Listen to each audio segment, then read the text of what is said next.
మహాబలి భస్మాసురునికి మహాబలి భస్మాసురుని. ఆపండి ఈ జయ జయధ్వానాలు. ఇవి మా కోపాన్ని మరింతగా రెచ్చగొడుతున్నాయి.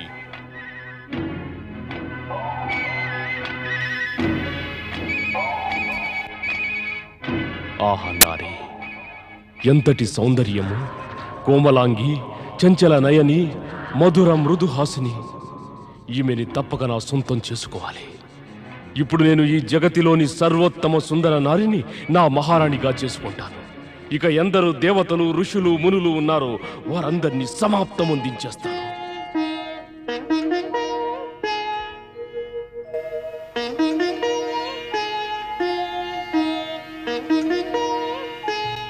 రక్షించండి పరమశివ, రక్షించండి పరమశివ, రక్షించండి పరమశివ, రక్షించండి.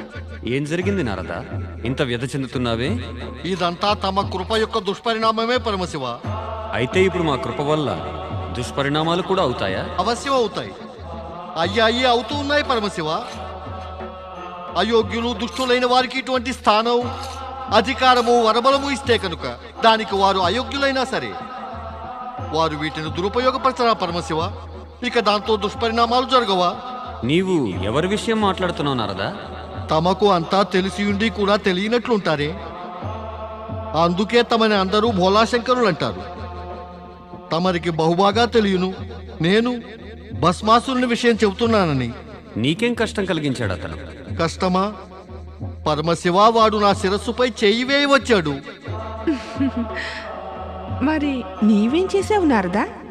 ప్రాణాలు అరచేత పట్టుకుని పారిపోవడం మించి నేను ఇంకేమి చేయగలను మాత? పరమశివ, నా ప్రాణాలు ఎలాగో కాపాడుకోగలిగాను. కానీ ఆ దుష్ట అసురుడు మృత్యువు విలయ తాండవం ఆరంభం చేసేశాడు. పరమశివ, ఆ దుష్ట అసురుడు నిర్దోష ప్రాణులని భస్మరాసులుగా మార్చివేస్తున్నాడు పరమశివ. మరి నాకు అర్థం కావటం లేదు పరమశివ. తమరు యోగ్యత లేనటువంటి అట్టి దుష్ట ప్రాణులకు వరాలను ఎందుకు ప్రసాదిస్తారు? తమరి కృపని, వరశక్తిని ఎంత అనుచితంగా ఉపయోగిస్తున్నారో ఆ దుష్ట అసురుడు. మాత, పరమశివ, నాకనిపిస్తోంది వాడు సంపూర్ణ జగతిలోనూ ప్రళయం సృష్టిస్తాడని. నేను ముందే చెప్పాను కదా, అలాంటి వరాన్ని పొంది ఆ అసురుడు ఉత్పాతం సృష్టిస్తాడని. ఈ జగతిలో ఎవరున్నారు ఒకసారి వరాలు, అధికారం, స్థానం, సౌకర్యాలు పొంది ఉత్పాతాలను సృష్టించని వారు? అందరికీ అందరూ తమ వంటి శుభకారకులు, భోళాతత్వం గలవారు ఉండరుగా పరమశివ. మరింక ఇప్పుడు ఏం జరగనుందో నిర్దోష ప్రాణులకు? చింతించకు నారదా, మేము శీఘ్రమే ఈ అనర్థాన్ని ఆపుజేస్తాం. భస్మాసురా,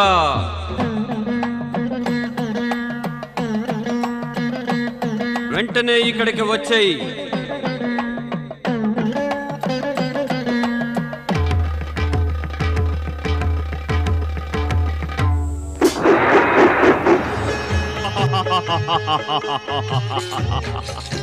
జై శివశంకర! తమరు ఇచ్చిన వరదాన శక్తిని నేను ప్రయోగించి అత్యంత సౌఖ్యాన్ని పొందుతున్నాను.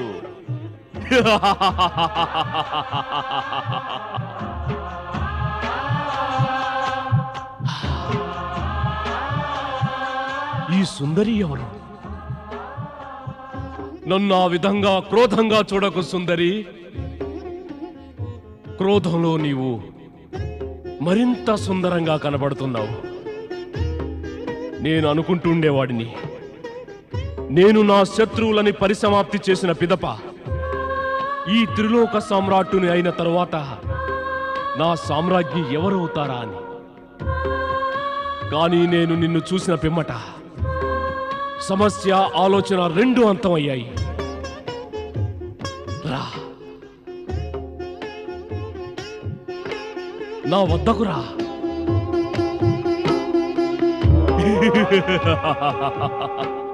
నేను ఇంద్రుణ్ణి భస్మం చేసి నిన్ను స్వర్గ సింహాసనంపై అధిష్ఠింపజేస్తాను. దుష్ట భస్మాసురా, పార్వతి మా యొక్క అర్ధాంగిని. ఇక నీవు మా సేవకుడు. ఆమె నీకు తల్లితో సమానం. ఈమెను చెడు దృష్టితో చూస్తే పరిణామం ఏంటో తెలుసా? మేము నిన్ను ఈ క్షణమే భస్మం చేసేస్తాం.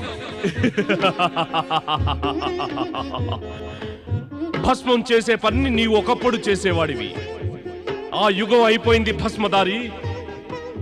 ఇప్పుడు భస్మం చేసే పనిని నేను చేస్తాను. నీవు నన్ను భస్మం చేయడానికి ముందే నేనే నిన్ను భస్మం చేసి ఈమెను నాదానిగా చేసుకుంటాను. అక్కడే ఆగు దుష్టుడా.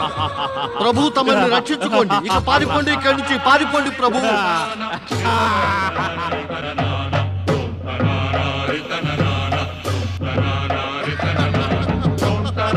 భస్మాసురా,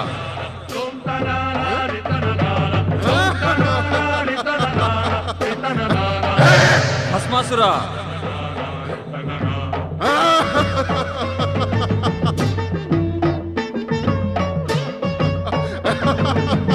భస్మాసురా,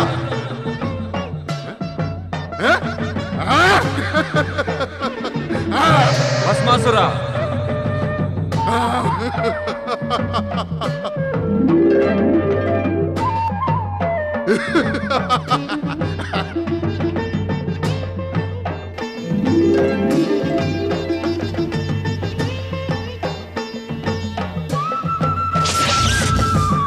నారాయణ నారాయణ. అయోగ్యులైన వారికి అధికారాలు ఇవ్వడం వల్ల సదా దాని పరిణామం దుఃఖదాయకమే అగును. సర్వేశ్వర, తమరి నుంచే వరాన్ని పొందాడు. ఇక ఇప్పుడు తమరికే నష్టాన్ని కలిగించే యత్నిస్తున్నాడు ఈ దుష్టప్రాణి. నారాయణ నారాయణ. ఇప్పుడు నేనే ఏదో ఒక ఉపాయం యోచించాలి.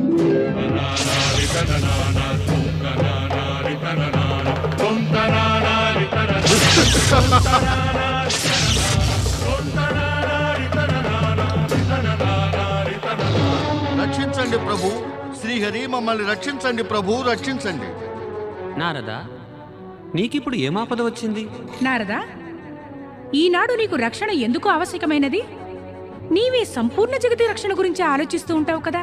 మాత, ఆలోచన ఈనాడు ఉన్నది, కానీ జగతికై కాదు, జగత్పతికై.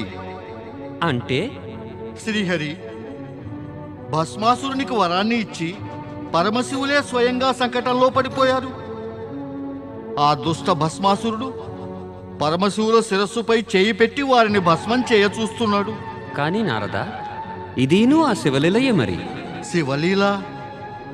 శ్రీహరి, ఇది ఎటువంటి శివలీల? దీనితో ప్రాణాలకే ముప్పు. నారదా, శివుడు ఇటువంటి లీలలే చేస్తారు. దాంతో జగతిలోని సకల ప్రాణులు ఇది తెలుసుకుని నడుచుకోవాలి. అయోగ్యులైన వారికి అధికమైన అధికారాలు లేదా వరాలను ఇస్తే జగత్తు దుష్పరిణామాలను ఎదుర్కోక తప్పదు. ఇప్పుడిక వారిని దుష్పరిణామాల నుండి కాపాడండి. స్వామి, తమరు సర్వదా శివపార్వతులను కష్టాలు బాధల నుంచి కాపాడారు. ఇక శీఘ్రమే వారికి సహాయం చెయ్యండి. అది ఎలాగూ చేయవలసిందే.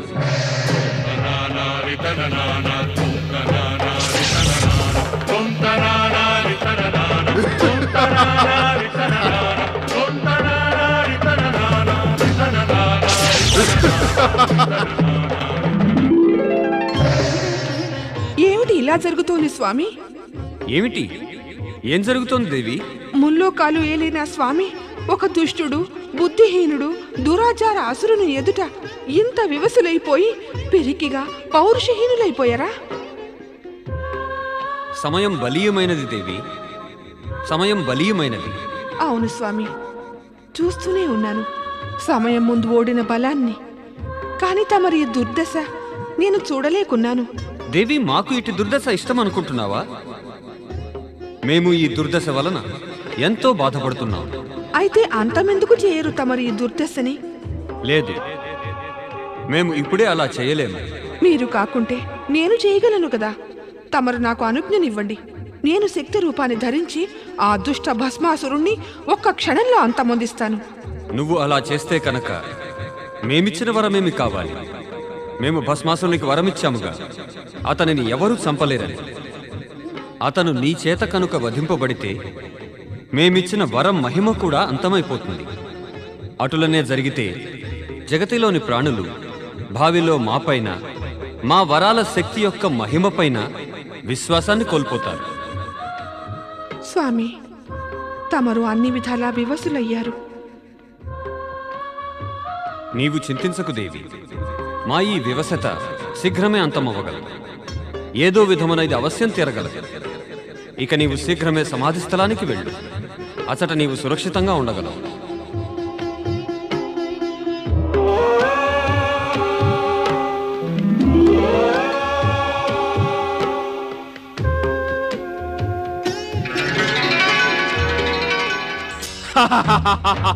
ఎక్కడా శివశంకరుడు? ఎక్కడా మహాదేవుడు?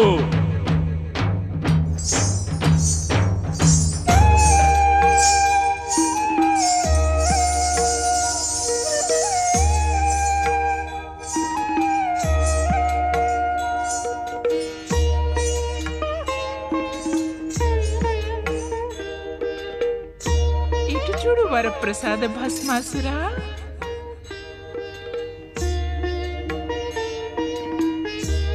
నీవు సరిగ్గా చూడు.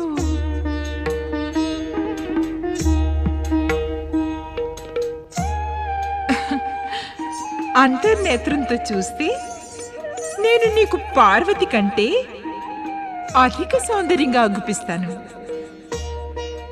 నేను త్రిభువన మోహినిని.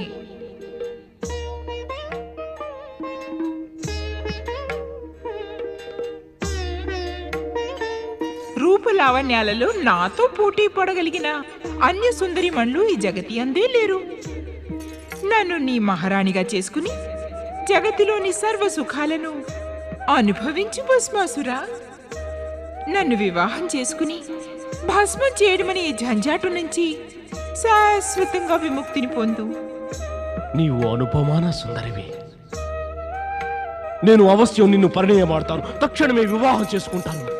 మరి నా కోరిక అదే, నీవు కోరుకునేది అదే. మరి వివాహానికి విలంబన ఎలా? విలంబన నీవు చేస్తున్నావు సుందరి. నేను నిన్ను పొందటానికి ఆతురతతో ఉన్నాను. వివాహం ఆడదాం రా. కొంచెం ఆగు భస్మాసురా. మా కులరీతి ఏమంటే వివాహానికి ముందుగా మా కులదేవత సమ్ముఖాన నృత్యగానాలు చేసి వారిని ప్రసన్నం చేసుకోవాలి. లేదంటే కులదేవతకి కోపం వస్తుంది. వైవాహిక జీవితం కష్టాల పాలవుతుంది. వద్దు వద్దు, మేము కష్టాలు ఎన్నటికీ పడము. మేము అసురులము, ఇతరులకే కష్టాలు కలిగిస్తాము. చెప్పు, ఎవరు మీ కులదేవత?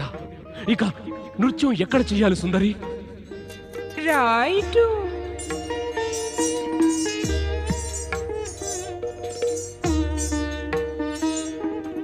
ఈ వటవృక్షమే మా కులదేవత.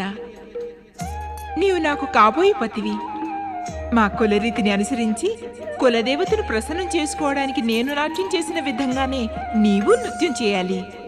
చెప్పు, చేస్తావు కదూ? నీవు చెబితే నృత్యమే ఎలా? నేను దుష్కృత్యం కూడా చేస్తాను. నడు, శీఘ్రమే నృత్యాన్ని ఆరంభిద్దాం. అలా నృత్యం చేసి వెంటనే నిన్ను వివాహం చేసుకుంటాను. రా అయితే నృత్యగానాలు ఆరంభిద్దాం. గానమా? ఏమైనది? ఆగిపోయావే? నేను నృత్యం చేయగలుగుతాను, కానీ పాటలు పాడలేను. ఎందుకని? నా కంఠం మధురమైంది కాదు. నేను అపశృతిలో పాట పాడితే నా జాతి అసురులందరూ వారిని పిలుస్తున్నాననుకుని ఇచ్చటికి వచ్చేస్తారు. వద్దు, నేను పాట పాడలేను. ఇప్పుడిప్పుడుగా నాతో అన్నావు దుష్కృత్యాలు కూడా చేస్తాను అని. దుష్కృత్యాలు చేయడం అనేది మా కులధర్మం సుందరి, కానీ నేను పాట పాడలేను. అయితే సరే, నీవు కేవలం నృత్యం చెయ్యి, కానీ సరిగ్గా అలాగే నేను చేసిన విధంగానే. అలాగే చేస్తాను. నడు, వెంటనే నృత్యాన్ని ఆరంభిద్దాం. దాంతో మనం శీఘ్రమే వివాహం ఆడొచ్చు.